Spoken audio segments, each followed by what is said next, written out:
Olá, amigos do podcast Minha Araras. Estamos de volta e hoje nós temos um convidado especial também. Aliás, aqui no nosso podcast Minha Araras, a gente traz pessoas que fazem a diferença, pessoas que acabaram ajudando a sociedade de maneira geral. Hoje a gente traz meu amigo Júlio César Silva Brito. Prazer em tê-lo aqui. Prazer é meu, Gil.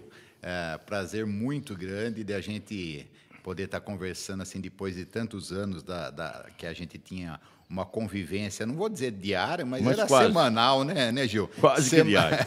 Semanal era tranquilamente. Então, uma satisfação. Obrigado pelo convite. Eu que agradeço a sua presença. Para mim é uma honra estar aqui, poder conversar, bater um papo com você. O Júlio César Silva Brito era comandante do Corpo de Bombeiros aqui de Araras. Foi por quanto tempo? Eu ingressei na Academia do Barro Branco, Gil, em 85. Eu fiz o curso preparatório de formação de oficiais em 2 anos, que era o equivalente ao colegial, né? Sim. Que hoje não existe mais. E depois eu fiz o curso de formação de oficiais, que é 3 anos, que hoje existe, e é dessa forma, porque o Corpo de Bombeiros é um órgão da Polícia Militar do Estado de São Paulo, né? Aí depois eu me formei em 15 de dezembro de 1989 e imediatamente fui fazer o curso de bombeiro para oficiais, né? Aí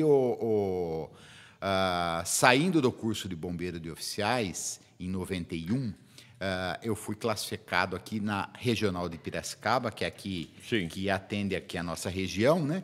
E o comandante na época designou para eu vir aqui trabalhar em Araras, comandar o posto de bombeiros aqui na época. Com alegria. Isso foi em outubro de 91 e, para mim, foi uma alegria muito grande, primeiro porque eu sou daqui, nasci aqui, né? Então, eu tive a satisfação de poder comandar o bombeiro daqui, que foi de 91 até 2003, quando eu fui promovido a capitão.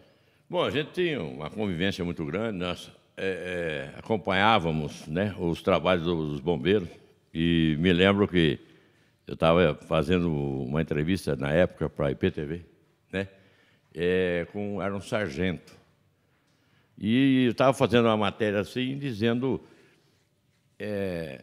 o Corpo de Bombeiros, ou soldados dos bombeiros, não apaga só incêndio, também tem salvamento e tal. Nesse minuto tocou o alarme. Então, isso marcou muito na época. Como é que chamava esse sargento, era? Em que época, mais ou menos? Foi o Gatti ou não? Não, antes do Gatti até. Amado, que você falou, Amado. né? Sargento Amado. Isso, Sargento Amado. E aí a gente foi lá, era um afogamento, rapaz. E eu fui pensando, nós fomos acompanhando. Mas se chamou, que é para afogamento, até chegar lá, não. Fui com esse pensamento ruim na cabeça. Chegou lá, realmente, estava em óbito o avô e o neto, né? Aonde que foi isso? Foi você lembra, Gil? Foi lá no Versalhes. No Versalhes. Então, isso me marcou muito. Agora, a sua carreira ali dentro, que viu tanta coisa acontecer, eu quero crer que se eu perguntar qual foi a ocorrência que mais te chocou, e eu acho que foi, para mim também, que mais me chocou, acho que foi do ônibus, né? Dos Romeiros. A gente, durante esse período que eu estive aqui em Araras, eu sempre gostei muito da parte operacional do bombeiro, né, Gil? E eu acompanhava todas as ocorrências, mesmo que eu estivesse em casa de folga, né? E foi o caso dessa, que foi uma ocorrência muito marcante, acho que para todo mundo que esteve por lá, inclusive para a cidade de Araras também foi, né? Foi aquela ocorrência dos Romeiros, que essa ocorrência foi em 1998, em que 2 ônibus de Romeiros bateram num caminhão que se incendiou aqui na Anhanguera. Sim. Foi entre Araras e Leme, né? Exatamente. Mas ali foi uma ocorrência gravíssima, né? Porque ela resultou 57 vítimas fatais. Eu não sei, eu acredito que ainda hoje, Gil, é a ocorrência de toda a história do Estado de São Paulo com o maior número de vítimas fatais. Tem uma ocorrência com o maior número de vítimas fatais, foi em 69, de estudantes, com ônibus de estudantes, mas foi fora do Estado de São Paulo.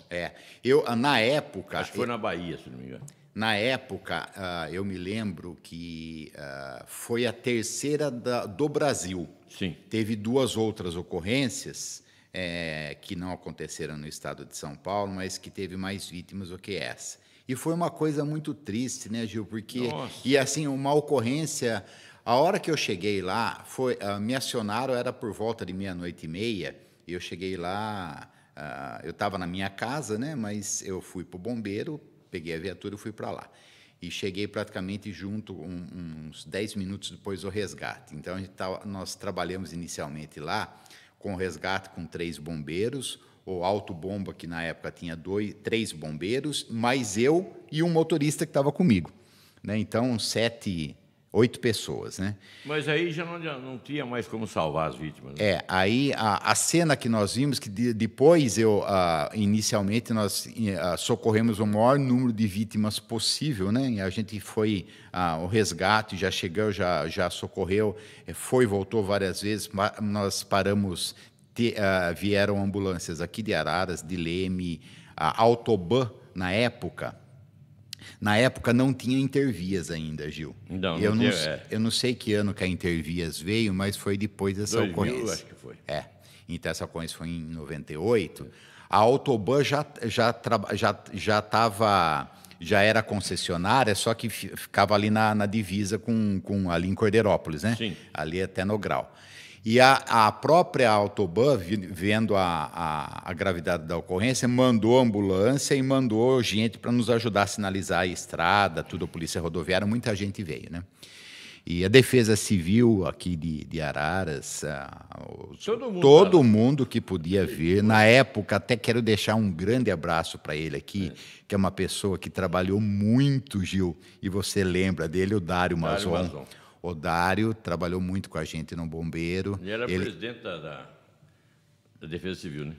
Eu não lembro se ele era presidente na época, mas ele trabalhava no trânsito do Bombeiro. O Dário foi uma pessoa especial que ajudou muita gente. E também o pessoal um pessoal que sempre nos ajudou muito foi o pessoal do ITO, saudoso ITO, né?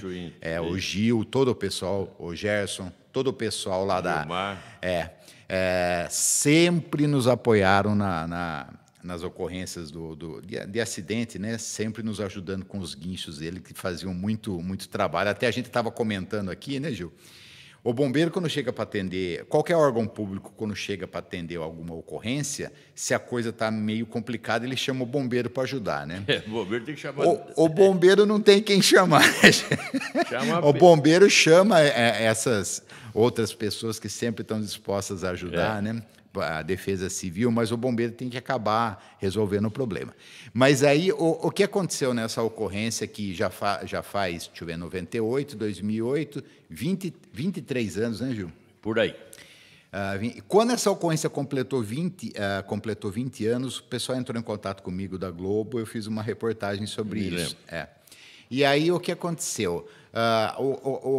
Na época, a ocorrência aconteceu numa subida, o que não é uma coisa comum, né, Gil? Então, mas na época, eu estive lá também, cheguei um pouco mais tarde, mas infelizmente eu tive aquela visão lá, que vocês tiveram aquele cheiro também ruim de combustível queimado. Sim. Foi difícil para a gente aquele dia. Foi. Depois ajudar a pôr os corpos nas urnas e tal. Sim. Mas até hoje ninguém explicou o que aconteceu naquele acidente. Pois é, a gente tem suposições, né, Gil? Porque o caminhão, ele estava na subida, era um caminhão que carregava combustível, aquele tripartido, né, que levava álcool, diesel e gasolina, aquele com o tanque tripartido, né? E esse caminhão, na subida, ele caiu no canteiro. No fim da subida. Ele caiu no canteiro central e pegou fogo. Eu acredito, Gil, que pode ter acontecido do motorista ter dormido. Não tem outra explicação, né? A gente não vai saber nunca, porque, infelizmente, o motorista faleceu. Mas o caminhão caiu no canteiro central e se incendiou. E como tinha diesel, o diesel provoca uma fumaça muito preta, espessa e muito densa, muito preta, né, e densa. Os dois ônibus, os ônibus de Romeiros, eles estavam... Isso foi sentido São Paulo interior. Vamos por São Paulo, Goiás, que eles eram de lá. Exatamente. Então, eles estavam retornando da Aparecida, né? E eles estavam indo para Goiás. Então, tinha um ônibus atrás do outro. E eu não sei, não sei não, com certeza o motorista, porque tinha muita fumaça, o motorista da frente se perdeu e eu acho que ele foi tentar desviar do caminhão no canteiro central. E aí ele caiu no canteiro central e bateu atrás do caminhão. E o outro ônibus que estava bem atrás dele fez a mesma coisa, bateu atrás do outro ônibus, porque um estava próximo do outro. Eu analisei direitinho, porque depois que já tinha apagado o fogo e tal, a gente começou a analisar. Não, e aí veio o pessoal que faz a perícia e tal, Isso, né? isso. No outro dia, eu acompanhei a polícia técnica. Polícia técnica. Ninguém entendeu até hoje, porque o caminhão caiu no canteiro central que tinha uma vala. Sim. Aquela vala, o combustível vazava por ela incandescente. Exatamente. O ônibus caiu mais embaixo. E o outro ônibus, um pouco mais abaixo daquele. E mais lá embaixo, um caminhão caiu. Um caminhão. Carregado de garrafa. Esse caminhão, Gil, ele vinha no sentido contrário. E ele, devido à fumaça também, ele acabou caindo no canteiro central. Só que ele virou. Ele ficou com as rodas para cima. E o motorista morreu queimado dentro da cabine do caminhão, infelizmente, né? Bom, isso foi uma tragédia, né? Uma tragédia, assim, uma ocorrência muito grave. Foram 54 pessoas que perderam a vida aqui, mais 3 depois, né? Exatamente. Algumas morreram no hospital. E assim, o que aconteceu? Depois que o ônibus bateu atrás do caminhão, as vítimas que conseguiram sair do ônibus pelas janelas, nós socorremos todas. Só que enquanto a gente socorria, tinha muita gente que ficou... A hora que nós chegamos no local, os ônibus os dois já estavam incendiados. Sim. Então, quem conseguiu sair, nós socorremos. Inclusive, tinha um dos motoristas que estava dormindo no bagageiro e saiu. Teve sorte. Teve sorte. E teve vários que ficaram presos, principalmente do primeiro ônibus, várias pessoas que ficaram presas nas ferragens, não conseguiram sair, né, infelizmente. E nós só fomos, no final, eu fiquei lá 24 horas, Gil. Eu fiquei até a meia-noite do dia seguinte. E aí foi que nós conseguimos ir tirando, depois que o caminhão, ele teve várias explosões. Sim. A gente estava combatendo incêndio, ele teve explosão. E então aí o líquido descia pela canaleta e foi parar lá embaixo e começou a incendiar lá embaixo também. Eu tive que mandar equipes lá para baixo para cuidar do incêndio lá embaixo. Quantos bombeiros trabalharam nessa? No final, Gil, uns 40 bombeiros, porque veio gente de Rio Claro, de Limeira, de Piracicaba, vieram... até o comandante do Corpo de Bombeiros do Estado de São Paulo, na época, esteve aqui, né? Ele veio para acompanhar essa ocorrência. Então, foi uma coisa que... Marcou muito. Marcou muito, né? E a gente espera que isso nunca mais aconteça, né, Gil? Bom, você que está em casa está acompanhando aqui o meu amigo Júlio César Silva Brito, coronel. Hoje, a gente fala da reserva, né? Por que reserva? Se precisar, você vai. Isso, Você está sempre que nem sujeito a ser convocado. Que nem estiver no campo de futebol sentado no banco lá. Se precisar, o técnico chama. Não é comum, né, Gil? Mas acontece. O militar é assim, né? O militar é assim. Ele é militar pela vida toda. Nunca mais ele deixa de ser militar. Nunca mais ele deixa de ser. Essa carreira, comandando o Corpo de Bombeiros e tal, nós falamos das coisas ruins. Qual a melhor coisa que você passou aí? Olha, Gil, uma coisa assim que me emocionou muito, que eu acho que fez a diferença aqui em Araras, foi nós termos inaugurado o SAMU. 2001, salvo engano. 5 de outubro. 5 de outubro de 2001. Você estava lá também, né, Gil? Lá. Tô velho. Então, Gil, você se lembra... foi um trabalho que nós desenvolvemos. Eu tive a oportunidade de participar ativamente disso com o doutor Aguinaldo, né? Sim. Então, aqui fica o doutor Aguinaldo é um profissional espetacular, uma de pessoa extrema qualidade, admirável, e nós temos a felicidade de tê-lo aqui em Araras, né? Tudo isso que eu ia falar, eu falei adiantado, porque realmente O doutor Aguinaldo é uma peça que é indispensável à nossa saúde aqui em Araras, né? Sim. Tem gente que fala, não tem ninguém insubstituível. Não, não tem, mas numa área como essa, numa pandemia que nós estamos passando, o trabalho desse homem foi fantástico, né? E ele já é visionário de ter inaugurado o SAMU aqui em Araras, que acho que foi a primeira cidade, né, do interior. Foi. E na época, Gil, assim, o SAMU, não, tinha SAMU na cidade de São Paulo, Só. mas era custeado pela União. O SAMU que nós inauguramos era assim, o SAMU era custeado pela União, Estado e município, né? Sim. Cada um entrava com... Uma que eu parte, acho que é assim até hoje, eu não tenho certeza. Mas cada um entra com uma parte para colocar o SAMU para funcionar. Então, tinha em São Paulo e outras grandes cidades, acho que Campinas já tinha também. Aí eu participei de todo o planejamento, porque o doutor Aguinaldo sempre estava no Corpo de Bombeiro, sempre frequentou muito o bombeiro, gostava daquilo, então a gente tinha uma relação de profissional e de amizade na época, né? Falou assim, Júlio, nós vamos eu quero criar o SAMU aqui em Araras, queria ver se você conseguia me ajudar. Eu falei, Aguinaldo, o que eu puder fazer, então, à disposição. O SAMU é um serviço importantíssimo e vai complementar o serviço do bombeiro.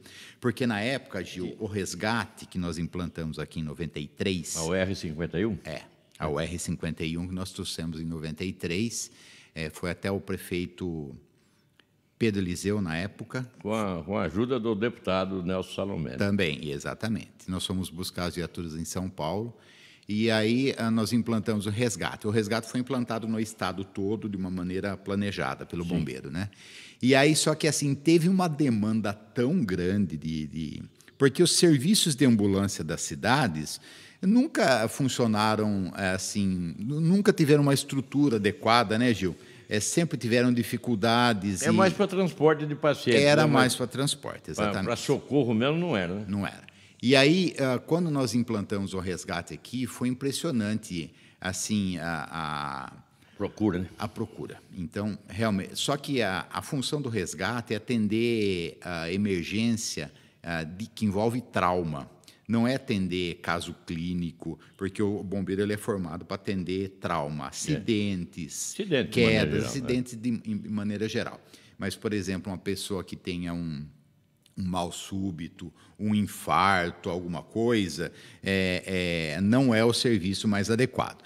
Mas, muitas vezes, a gente chegou a ter... Como o pessoal solicitava o bombeiro e o resgate atendia as ocorrências de maneira rápida, porque a gente tem um lema no bombeiro, chamou, ele tem 30 segundos para sair do quartel, né? É um desespero a hora que toca a sirene. Então tocou, confirmou, vai sair e atende a ocorrência. Então, o resgate, no início, assim, tinha dia que atendia mais de 10 ocorrências, né?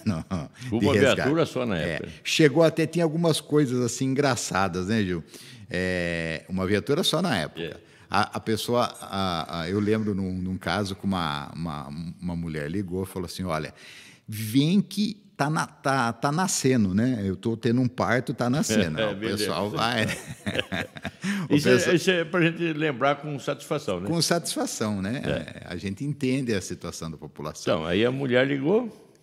Aí o bombeiro foi, com sirene ligada, todo mundo saindo da frente da viatura. Chegou lá, ela estava com a malinha na porta de casa. Ela estava com a malinha na porta de casa para ser levada para o hospital, né, Gil? Então, mas essa ocorrência ficou marcada, né? Ficou marcada até hoje. E como essa, tinha muitas, né? Às vezes a pessoa... Me lembro dessa história. Às vezes a pessoa... de tudo, Gil. O cara estava deitado na porta do bar depois de ter manguaçado. O pessoal ligava para o resgate para levar para o hospital, né? Mas, assim, eu tô explicando isso para te dizer da importância que foi o SAMU.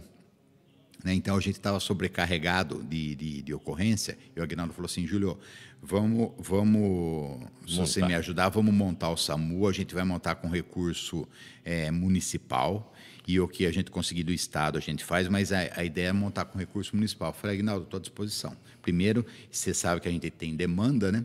E aí, na época, Gil, nós combinamos, eu fui até com o doutor Aguinaldo, nós fomos na Rontan, em Tatuí, para ver tipos de viatura, fazer a adaptação das viaturas, ver qual Dava mais certo, qual né? que comprava na época, né? Tinha vários preços. Comunicação, nós ajustamos também a parte de comunicação, de rádio, implantamos a central do SAMU junto com o bombeiro. Então, você ligava no 192, atendia ali junto com o bombeiro no 193. Eu lembro direitinho disso. Né? Então, por quê? A pessoa ligava Por que a importância de ser junto, Gil? Porque a pessoa, você liga hoje, se é um caso de trauma, de acidente, o bombeiro já despacha o resgate. Se é um caso clínico, a pessoa está com mal súbito, ou qualquer outro caso clínico de alguma doença, qualquer outra coisa, você despacha o SAMU. Por quê? O SAMU está preparado para atender isso, e o bombeiro está preparado para atender. Acidente, por exemplo, trauma, né? Então, o que aconteceu, Jonas? Inicialmente foram criados 3 pontos, porque aí nós colocamos uma coisa que não tinha no estado de São Paulo, que era o desfibrilador externo automático, o DEA. Sim. O DEA é aquele equipamento que quando dá a um pessoa, choque no coração. O desfibrilador dá um choque e é importante, se a pessoa está com uma parada, né, com uma fibrilação, se ela está fibrilando, o Aguinaldo falou, Júlio, se a gente conseguir chegar em 5 minutos, a gente tem uma chance de salvar a pessoa. Então, a gente tem que distribuir as viaturas na cidade de maneira que a gente tenha condições de local mais longe chegar a 5 minutos. 5 minutos. Então, foi o que foi feito. Foi montada a sede do SAMU ali do lado do bombeiro, que até hoje, né? Sim.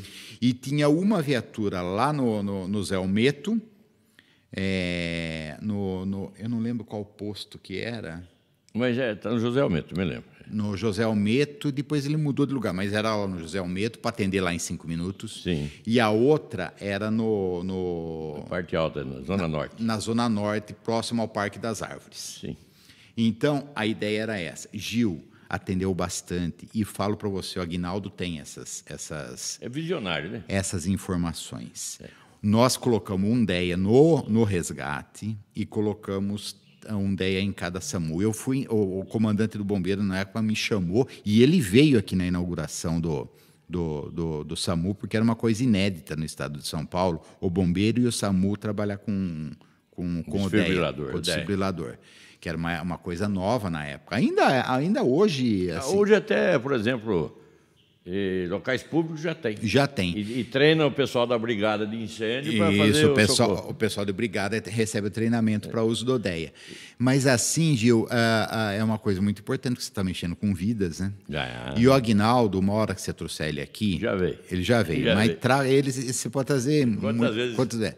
Pergunta para ele se ele ainda tem os dados de quantas pessoas foram salvas com o uso do DEA. E aí, Gil, tem muita gente que está viva aí que deve isso às ideias dele, né? Tá certo. Ô, Gil, e aí tinha outra coisa importante que o pessoal não sabe. Na época, às vezes a gente atendia, o resgate, você consegue atender bem uma vítima. 2 você leva também, mas uma vítima você consegue atender bem. Quando a gente atendia acidentes com mais de uma vítima, já saía o resgate e já saía o SAMU junto. Então, mas na época... E isso deu uma qualidade de atendimento. Eram só 2 viaturas do SAMU, né? No começo. No começo 2. Depois chegou uma época que nós conseguimos trabalhar com 3. Sim. Mas não durou muito tempo, né, Gil? Eu me lembro quando chegaram as viaturas, foi lá no DTM que nós fomos lá e foram apresentadas as viaturas à imprensa. Isso. Mas hoje, quantas viaturas tem? Você tem esse número? Não sei, Gil. O bombeiro tem 2 resgates, né? O bombeiro tem 2 resgates, mas ele tem efetivo para trabalhar com uma viatura. Sim. Então, vamos dizer, ele tem lá 6 bombeiros no quartel. Vamos dizer que tem uma ocorrência muito grave, ele tem condição de montar 2 equipes de resgate. Eu não sei como é que eles estão fazendo hoje, mas... o problema sempre foi, o nosso problema nunca foi viatura, o nosso problema sempre foi pessoal, né? Porque e continua até efetivo, hoje. Né? Efetivo. infelizmente. Para uma cidade como Araras, já fiz essa pergunta para você em outras oportunidades. Qual o número de efetivo ideal? Fala aqui para o nosso pessoal do podcast Minha Araras. Ó, Vamos pôr que tem 150 mil habitantes, Araras. Né? E a gente tem que considerar, além dos 150 mil habitantes de Araras, nós temos que considerar que Araras atende Conchal, não atende mais Leme, né? Não atende. Quando eu cheguei aqui, o Bombeiro de Araras atendia 22 municípios. 22 municípios. É muita coisa, É muita coisa. Então, teria que ter pelo menos uns 10 bombeiros de serviço diário aqui, para você ter condições. Porque o bombeiro é sazonal, né, Gil? Por exemplo, o resgate trabalha o ano inteiro, infelizmente. Agora, o incêndio Acontece em determinada época do ano, né? o incêndio acontece com mais... principalmente o incêndio em mato, em floresta, que é um negócio grave hoje e dá muito trabalho para o bombeiro, é na época da seca, no inverno, né? Começa ali para maio e a coisa vai até agosto, setembro, né? E nessa época você precisa de mais bombeiro para trabalhar no incêndio do que Mas, no meu ponto de vista, teria que ter pelo menos 10 bombeiros de serviço por dia, né? Por dia. De plantão, no caso. Hoje deve ter 5 ou 6. Agora, a gente vê, tem um monte de serviço além de atender a ocorrência, né? Ainda tem a parte de segurança contra incêndio, burocrática, de fazer vistoria nas edificações, muita coisa. Muito serviço para pouco homem. Pô. Essa área de segurança contra incêndio, ela avançou muito e ela é responsável hoje pela diminuição dos incêndios, viu, Ju? A gente tem o bombeiro tem dados que demonstram que houve uma diminuição dos incêndios em função dessa parte preventiva que é feita, né? A última vistoria que eu vi do Bombeiros, agora o tenente que está lá, André, se não me engano. André. O tenente estava lá no estado do Hermínio Ele fez vistoria lá no União. Tem gente que às vezes não sabe como é que funciona isso, né? É caro para estar lá e tem que fazer vistoria e o bombeiro tem que dar um laudo para estar em ordem. É isso? Isso. No caso de estádio de futebol, acho que a primeira vistoria no campo do União fui eu que fiz, né? Há muitos anos atrás. Por que tem que ser o comandante ou o militar graduado para fazer? Porque você tem que testar alguns equipamentos e, normalmente, por exemplo, os oficiais, os tenentes, tiveram um curso de aprimoramento nessa área mais detalhada, entendeu, Gil? Tá respondido. Mas você pode ver, por exemplo, as edificações têm só extintor, só a proteção básica, o cabo, o soldado, sargento fazem a vistoria. Aonde tem algumas situações, por exemplo, no caso do Campo do União, tem sistema de hidrantes, lá comporta, como é um local de reunião de público, você tem que olhar com mais calma as saídas de emergência, né? Então, requer um pouquinho mais de conhecimento de outras normas mais detalhadas sobre segurança contra incêndio. Eu vi o tenente fazendo uns testes na mangueira, para ver que distância ia, tem tudo isso, né? Tem tudo isso. E é tudo anotadinho direitinho para depois dar o laudo se está apto. É isso? Exatamente. E aí, no caso de campo de futebol, ele recebe a validade é de 1 ano. Então, todo ano você tem que fazer. Você tem que fazer a renovação. Boate Kiss. Boate Kiss foi um evento que marcou a segurança contra incêndio. E depois do advento da Boate Kiss, porque assim, a legislação de segurança contra incêndio é estadual, né? Então, cada estado tem a sua. Tem a sua. Embora, assim, o estado de São Paulo sempre saiu na frente com isso, né, Gil?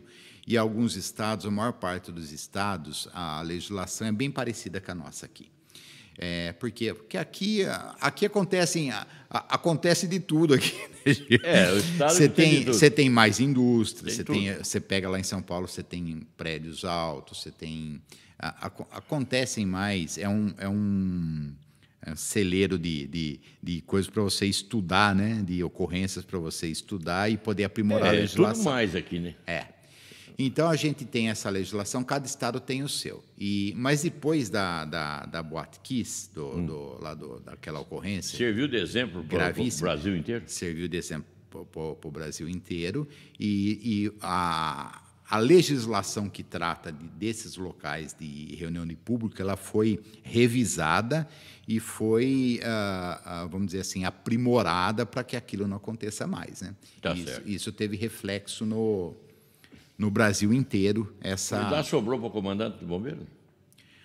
Tem bombeiros respondendo judicialmente, sim. E quem assinou o laudo, por exemplo? Lá todo mundo, eu não sei. Mas sempre sobe para o comando, né?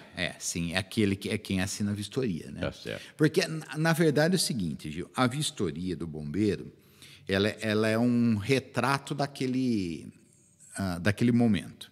Então, se aquele momento o bombeiro atesta que tinha saídas de emergência, etc. Agora, se ele está testando que tinha e não tinha, ele vai ser responsabilizado nisso, né? Só que você tem que provar que não tinha. Tá certo. Porque senão fica a responsabilidade pela manutenção. Isso é importante até o pessoal saber, que muita gente não sabe. A responsabilidade da manutenção dos sistemas contra incêndio de uma edificação são de duas pessoas. É do proprietário ou do responsável pelo uso, que é aquele que está usando aquele prédio. Entendeu? Entendeu. Não é do engenheiro que fez o projeto, nem do bombeiro. A não ser que o prédio cair, né? Aí o engenheiro vai ter que mostrar por que caiu. Exatamente. Agora, se tiver algum equipamento que não esteja funcionando, ou, por exemplo, você tem uma saída de emergência aqui, Gil, e você vai lá e você passa o cadeado e Então, ninguém mas consegue o problema sair. lá foi isso aí, né? Por quê? Um evento desse tipo, isso aqui no estado de São Paulo não vi mais acontecer. E eu queria até perguntar, evento com muito público, não tem mais isso de comanda, tem que comprar ficha antes para você consumir. Lá estava com comanda. Por que eles trancaram a porta? Porque para a pessoa sair, passar, pagar. Isso não existe mais, não é admissível mais em local de público, não é isso? Uma das exigências da Lei KISS, que foi essa lei federal que foi criada, é mudando essa questão para que seja priorizado a saída das pessoas e não o pagamento né? Numa situação emergencial, é evidente que ninguém quer que a pessoa... isso não vai ser usado para... Então, mas não deu tempo ninguém abrir lá depois, né? Exatamente. Aí que foi o pessoal estava preocupado em todo mundo sair, né? E ninguém estava esperando que fosse ter uma situação tão grave daquela, né, Gil? Com mais de 200 mortes. Acidentes acontecem. Sim. E eu falo que acidente, eu quero te perguntar, não é por uma causa só. Se é verdade isso, o acidente é uma sequência de eventos. Uma série de eventos que acontecem que culminam no acidente. No meio desses eventos, não dá para interromper, prevenir? Sim. Na maior parte das vezes, a gente pode dizer até que 100% das vezes daria para prevenir. Mas algumas coisas inéditas faz com que aquilo seja, fala assim, a partir de agora, como aconteceu esse acidente, é o que eu falei para você, o Estado de São Paulo é um celeiro de... Acontece todo tipo aqui. A legislação, a primeira norma de segurança contra incêndio foi de 83, 1983. Se você pegar aquela norma e pegar a norma de hoje... só para você ter ideia, aquela norma de 83, ela tinha era uma legislação que tinha umas 50 páginas. Hoje, ela tem mais de 1000. Caramba, hein? Então, evoluiu muito, né? Evoluiu muito. Então, mas nessa sequência de eventos, por exemplo, o Capitólio lá que teve esse acidente, não era nessa sequência de eventos, bom, a pedra abriu, alguém não era para ter visto isso, para interditar pelo menos aquele pedaço. Como é que você explica um acidente desse com a sua experiência? Eu sei que você não está lá, não está na ativa, mas a sua experiência conta muito. Quantos anos aí acudindo os acidentes, digamos assim. Sim. Como é que você analisa o que aconteceu lá? Ali, Gil, eu falei, até comentei com a minha esposa, com os meus familiares, né? Foi assim... Trágico, uma conjunção de fatores, assim... grandes e que não acontecem com frequência, né? Mas vamos lá. Ali, a primeira coisa, a Defesa Civil, nós temos três três coisas envolvidas ali. O bombeiro não é uma atividade de responsabilidade do bombeiro. Ali nós temos a Defesa Civil, que é um órgão, tem a Defesa Civil estadual, federal, estadual e municipal. Sim. A Defesa Civil estadual, ela cuida de soltar os alertas para as defesas civis municipais, né? Então, tem a Defesa Civil estadual e tem a Defesa Civil lá do município, embora eu não sei como é que funciona lá em Minas, estou falando para você aqui em São Paulo. Aqui no estado de São Paulo é assim, né? Todo município tem a sua Defesa Civil, por menor que seja. Sim. Foi emitido um alerta com antecedência que as chuvas eram assim, um volume grande de chuva acima do normal. Acima do normal. E então a defesa, o município de Capitólio poderia ter feito alguma intervenção. Mas aí é o seguinte: outro órgão que tem que fiscaliza aquelas áreas é a Marinha. A Marinha tem uma unidade lá, né? Então a Marinha também teria que verificar por que ela não fez esse. Ela tem autoridade para tirar todos os barcos da água. Até para interditar, barco nenhum entra. Barco nenhum entra, né? A Defesa Civil também tem autoridade para fazer isso. Mas num local, ela ia conversar com a Marinha. Eu vi dizendo lá, assim, essa parte de geologia não é minha especialidade, não sei te dizer, mas que nunca foi feito um levantamento geológico lá para analisar os riscos daquelas paredes do desmoronamento daquelas paredes de pedra. Mas também já vi aí na internet. São falésias, né? Parece que são falésias. O material, como é que eu vi eles falando ontem? Já vou lembrar, eu te falo. Não, mas o material nem não importa tanto se a gente saber agora, mas... É porque ele vai caindo, né, Gil? Ele vai desmoronando. Ele vai caindo, não são rochas... fixas. É um material poroso, né? Isso. É um material, eu já vou lembrar para te falar. E assim... Não é arenito, não, né? Não. Quartzo... Bom, tá vendo? Quartzito. Quartzito. Salvo engano, é quartzito. Tá certo. E o quartzito são pequenas... Vamos falar assim, esfarela. Pedrinha pequena e ela fica preenchida. Quando a água penetra por ela e pode acontecer o que aconteceu lá.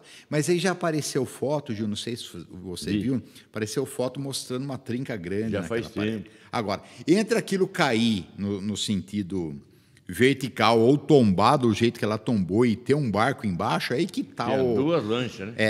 Aí que estão as coincidências, né? Assim, negativas. De qualquer maneira, isso tudo está sendo apurado, né?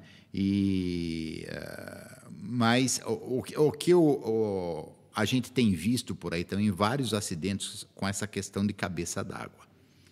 Lá mesmo morreram 6 pessoas, a questão dos 6 mesmo. Então, essa questão, aí a população também tem que colaborar, né, Gil? Porque você não tem como colocar bombeiro, defesa civil... Todos os lugares. Em todas as cachoeiras do Brasil. Como é que você vai fazer isso, né?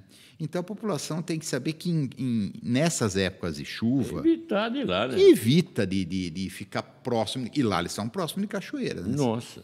Próximo de cachoeira. Então, assim, pessoal... As autoridades públicas, o serviço público, ele trabalha de maneira a tentar prevenir todas as situações, mas às vezes acontece de não conseguir prevenir. Aí não tem Só como. que também tem que ter um pouquinho do bom senso do cidadão e falar assim, olha, discernimento, fala, olha, arriscado. Você está vendo que já tem situação, vamos... assim, eu prefiro não me arriscar a fazer isso numa situação dessa, né, Gil? Outro evento que nós tivemos recentemente, os bombeiros na caverna, Divinópolis, parece que foi. Por que esse treinamento dentro de uma caverna lá é para salvamento? Lá, Gil, não foi bombeiro militar. Foi bombeiro civil. Foi bombeiro civil. Aliás, no Brasil, o bombeiro civil que existia primeiro, depois que veio o militar, né? Hoje tem essa categoria de bombeiros civis que eles fazem alguns trabalhos que o bombeiro militar não faz. Então, tem o bombeiro militar, tem o bombeiro civil e tem o brigadista. O brigadista de empresa, né? O brigadista é uma pessoa da empresa que recebe um treinamento e ele trabalha naquela empresa, ele vai ter um treinamento, isso é exigido pela legislação, inclusive. Ele recebe um treinamento para poder atender nas situações emergenciais, tanto de incêndio, como até de prevenção. De atendimento de um mal súbito, de alguma coisa, pelo menos ele tem a noção do que fazer, né? Tá certo, mas lá na caverna, esse pessoal e o bombeiro civil são bombeiros profissionais que trabalham em empresas, mas não é o bombeiro militar. Essa empresa, eu também não sei te dizer detalhes exatos sobre isso, levou esses bombeiros civis para fazer treinamento na caverna. E aí teve aquele... Mas justo aquela hora caía. Então, aí que está o acidente, né? Hoje eu fiz um curso em 93, que era um curso de salvamento em altura, que era um dos melhores cursos do bombeiro. Não foi aquele que vocês desceram do prédio em frente ao lago? Isso, então. Aquele lá, como eu tinha feito... Desceu o camarada de ponta cabeça, eu não lembro quem que era, o Paulo, parece. O Paulo desceu, Ali, Gil, assim, eu estou rindo, porque quiseram me colocar lá para descer, rapaz. Você não quis descer, né, Gil? A perna bambiou, como falar pra você, pô. Tem medo de altura. A gente descia no prédio do lago, ali no Lagoa Serena também descia. Bom, desculpa. Eu fiz esse curso em 93, em São Paulo. E lá... depois que eu fiz esse curso, eu fazia o curso de salvamento em altura para todos os bombeiros aqui da região. E por isso que eu trazia o pessoal aqui em Araras para fazer descia lá no lago, né? Mas por que eu estou falando desse curso? Porque nesse curso eu fiz o salvamento em caverna. Então nós fomos lá em Apiaí e nós entramos em 3 cavernas. Mas estava chovendo? Não estava chovendo, mas a situação dentro... O bombeiro militar, se estiver chovendo, ele não entra na caverna. Mas ali em Divinópolis estava chovendo. Estava chovendo. Por que você vai... É um risco, né? Porque todas as cavernas têm água, né? E aqui o volume vai subindo. Mas nós entramos na caverna para justamente aprender como é que você resgata uma pessoa de dentro de uma caverna. Sim. Porque ali na região tem muitas cavernas e tem bombeiro ali. Então, mas essa não é uma atividade do bombeiro civil, né? Então, ali foi uma coisa que o instrutor não deveria ter feito, e quando você faz, você tem que ir com uma equipe com conhecimento e com equipamento para poder fazer isso, né, Gil? Tá certo. Bom, tanta experiência, tanta conversa, a gente vai longe, porque a gente tem até um tempo elástico aqui no podcast Minha Araras, mas tem hora que não dá. E eu fiz questão de te convidar para vir aqui, porque a gente tem muita história junto, né? Eu sei que você fez a diferença aqui em Araras por muito tempo. Pessoas que ajudam a sociedade, fazem a diferença que a gente traz aqui. Por isso chama Minha Araras. É o podcast Minha Araras. Bom, hoje na reserva, o que você vai fazer? Parar com essa idade? Você está novo, não sei qual a sua idade. Mas parar não pode. É que nem carro que você está andando, você para 1 mês, 2 meses, dá quieto e começa a dar defeito. A gente, assim, Gil, eu vou te confessar uma coisa. Eu vim... Quando a pessoa é daquele município, nasceu ali, que a minha família, na verdade, meu pai e minha mãe são de Conchal, né? Minha mãe, especificamente, da Grande Tujuguaba. Não sei se você conhece. Tinha um amigo meu que fala que é o único lugar no mundo que tem aeroporto coberto. A Grande Tujuguaba. Mas eu gosto muito de lá, o povo de lá é muito... a minha mãe é de lá e até o meu avô tinha benefício de arroz lá e meu tio tem até hoje, né? Meu tio faleceu há 1 ano atrás, coitado.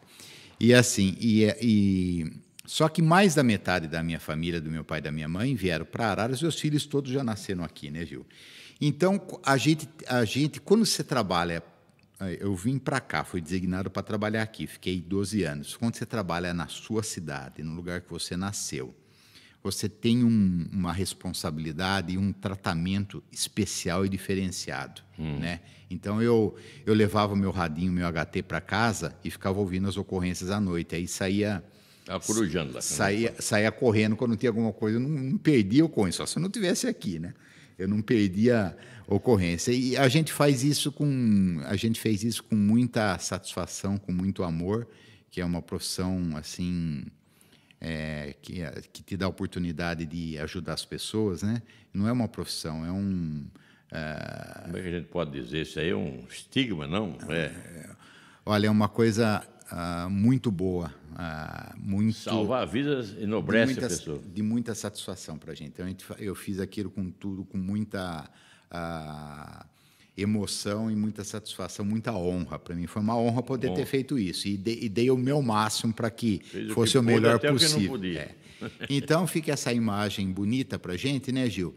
E assim como eu, outras pessoas vieram depois na sequência, mas na minha mente está aquela imagem bonita de poder ter feito o máximo possível pelas pessoas que são nossos amigos, né? E a maioria delas eu nem conhecia, né? Mas que são pessoas, algumas imagens que não vão sair da minha cabeça. Vou citar uma, por exemplo, para você, né? Eu ia perguntar para falar. Vou citar uma, por exemplo, para você.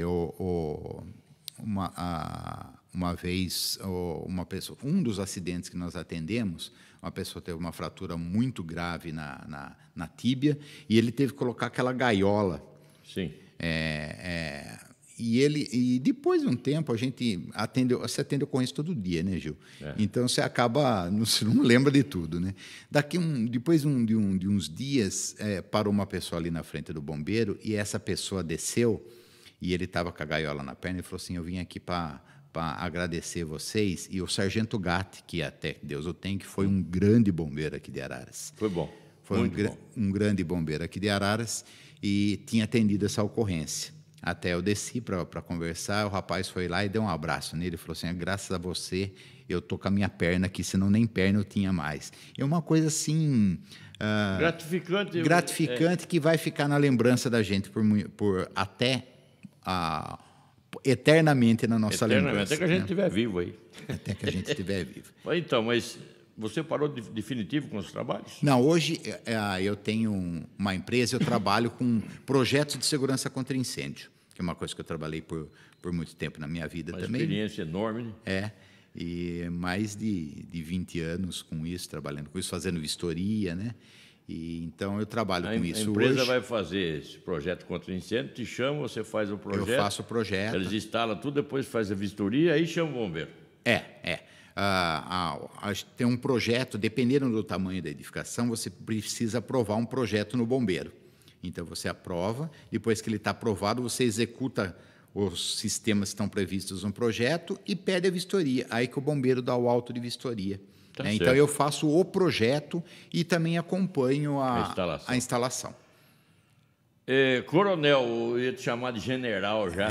Qual que é o posto maior que tem? É coronel. O posto maior que na PM, né, o maior posto dos oficiais é segundo-tenente, primeiro-tenente, capitão, major, tenente-coronel e coronel.